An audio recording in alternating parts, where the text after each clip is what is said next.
Hey guys, and welcome back to another YouTube video. In this video I'll be going through my round 10 review of the North Melbourne vs Sydney game, going through who went well, who didn't go so well, and who we should really be targeting with the buys, especially with Sydney having that round 12, and they'll be coming out of the buy when we get rid of these Gold Coast players, etc. So before we get into the video, remember to like and subscribe, turn the notification bell on so you know when I upload, and let's get into the video. So as you can see here, Scott top scored for North. Wouldn't take much into it, to be honest with you. He did score like it was similar to Rosie. He did have a bad quarter, but scored 109 outside of that bad quarter. Simpkin, I think, is a target. I think we can almost hold post buy for him, as he is 708k, will rise to probably 720k and have a good break even next game. If we look at, is it spelled like that? Yeah, it's his first name that's different. 1, 2, 3, 4, 5. So he will get this 28% taken off, and then 82. So I reckon his break even will probably be 80 or so. 80, 75 or so, and he will start to rise, but I think there are much better options out there. Sheasel again, he's now gone into the midfield, and he looked like a proper player in that game.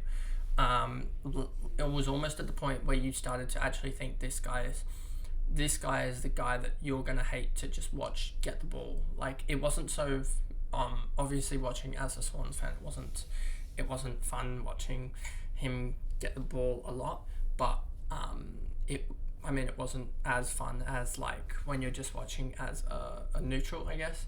But he looked really dangerous and a guy that could actually hurt the team. And if we just go to, I don't know if he butchered the ball like he has done before, but if we look at the Sydney North Melbourne game, and it's just not deciding to load. There we go. And then we look at the my stats, turnovers. He actually only had, where is it? He actually used the ball really well. 2 turnovers, 2 clangers. And then we look at advanced stats, and we look, I can do it this way. Sheasel, 64% disposal efficiency. That's we'll see. That's pretty good actually. So it's not the end of the world for that. That's a really good percentage, especially for what he was trying to do with it. So back to the screen. Yeah, 97. So he will go up a little bit. He won't touch the 800k, but he'll get close, and that's just really good. Coleman Jones, Goldstein. Then you have Zeeble here again, just basically sharking it in the first half, and then doing nothing in the last quarter, basically, or last half to get over that 100 mark. But a 95 score from him is pretty good. Then you have Greenwood, and then Wardlaw is someone that I missed out on, given we will talk about later Sharp's effort of a 52 subbed out at the end of the third. If Sharp had played the full game, it wouldn't have looked as bad, but because he would have gone up like 65, 70k, and it would have looked like I got the order right. But with Wardlaw, well, I still would have stuffed up in that I would have had the unlucky non-ability of not being able to get, like, I'm not going to be able to get Mick Andrew, when if I had gotten Wardlaw, I could have gotten Mick Andrew or Sharp next week. But that's the kind of annoying one. But it was just a pick between two rookies, and Wardlaw in the end got 45 above his break even, so he'll go up to around that 330k, I reckon. 45 above his break even, he'll go up 40k or so, 35k, so that's around that 330k. And then yeah, just gotta hope that I can get merit from Powell and Hollands. I hope if Hollands can go 60 today, that'll be really good, as that will help me get my trades for the week. Ford, McDonald, Hall, Larkey, Shields, Bergman, Phillips, Powell, none of these guys really are that important. Spicer, actually, he does not look 5'8", he looks like 5'5", to be honest with you. Then you got Howe, Stevenson, Logue, Curtis and Drury is quite disappointing. Honestly, at this point, just hope he turns into a red dot, as that'll help with just movability, as both my red dots at the moment are defender or midfielder, so I don't have a way to get a forward red dot, even though I think I want to say all my forwards are dual position. 1, 2, 3, 4. Yep, all my forwards are dual position.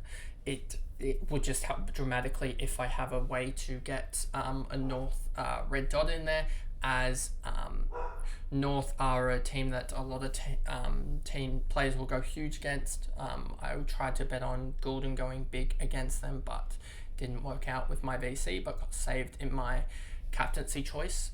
And so that happened.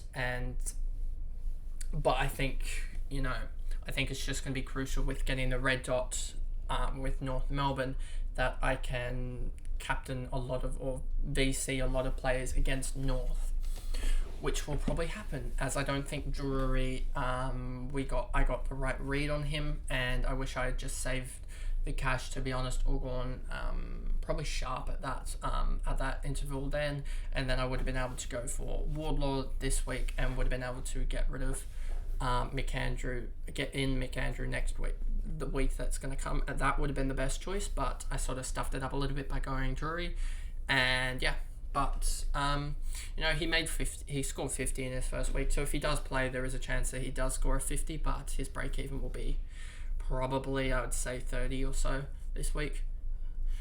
Then we have Sydney wise, we've got Warner here, 115, huge last quarter from him, a 40-point last quarter. Then you got the Parker, who 61-point second quarter. That is one of the biggest second quarters we've seen.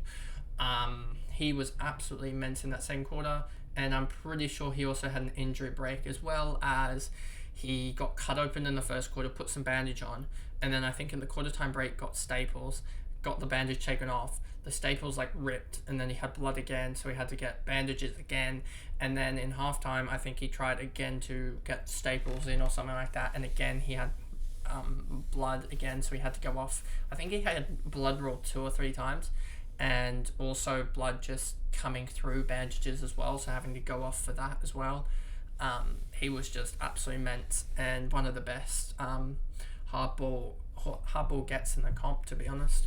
Then you have Gulden here, and this was not looking fun. After Petrarca's 4-point quarter, and then Gulden's 10, I was like, this isn't, my guys are just not going up to what I want them to be, especially Sheasel had started slow as well. He was on 0 halfway through the quarter and was on 3 with 6 minutes to go. I thought, this is bad.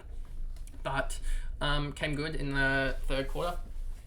Scored 79 points in second and third quarter, and only 27 outside of that. So had a couple of free kicks against, which I think it was 1 free kick against, was it? Yeah, I think so. So he could have easily scored a good 120, 130 there, and really just shows the promise of Gulden.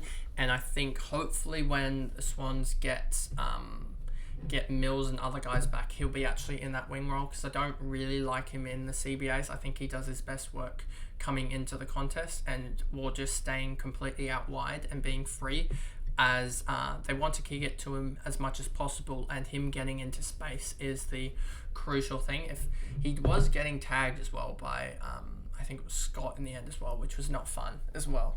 That's why he was so low at I sort of knew beginning of the second quarter that he would be fine. I thought he'd be fine, but then when he started to, in the I think it was something like midway through the third, I want to say, he was on about 4 tackles, 5 marks, or 5 tackles. It was on 4 marks and 5 tackles, I want to say, as he didn't get, he had 1 mark here, 2, 3, so it must have been here. When I knew he was, obviously it was going to be fine there, but he was at 3 marks, 4 tackles, and I thought he's going to be fine here, because he's already got the that's already there in itself, 25 points right there, so he only needed 75 points from other things. Also, this goal was huge as well. He kicked it, he should have got a free kick, I'm pretty sure, he should have got a free kick point as well there that I think they might have missed, but it doesn't really matter in the end. Fox, Franklin, Florent, Hayward, McLean, Isaac Heaney, again, disappointing. McAndrew is someone that I think a lot of people who have Ryan will flip over to him if they don't have injury concerns, as he looked alright. Lloyd scoring a 66 is huge, as he was 4.5% owned. Blakey, Rowbottom just is sort of disappointing this year. McInerney, Clark again had the tag on, I think he had the tag on Hall, I want to say, and Hall ended up having a huge last quarter, as Ryan Clark seems to always want to drop the tag in the last quarter. Cunningham, Campbell looked really good. Francis, and then Laddam's injured with potentially a broken ankle, so that is more job security for McAndrew, so I wish I could get McAndrew in next week, but I don't think I can. So we're going to have to see how I can move things around to get him in, or I might just have to settle for a red dot R3 Ruckman post buys when Samson Ryan's sort of levels out at around 450k, I want to say. So I might have to sacrifice 20 or 30k just so that I have I can trade more premiums around, which in the end sucks, but happy that Wardlaw's popped up, as that could be a cash generation of 200k or 300k, to be honest with you. So that's going to be more valuable than going to McAndrew in the end. And then we've got Papley, Stevens, Gould, and Sheldrick came on, but just, yeah, his break-even is screwed, and he's still a basement player as well. So that is the video there, and I'll see you guys in another video. Thanks, guys. Goodbye.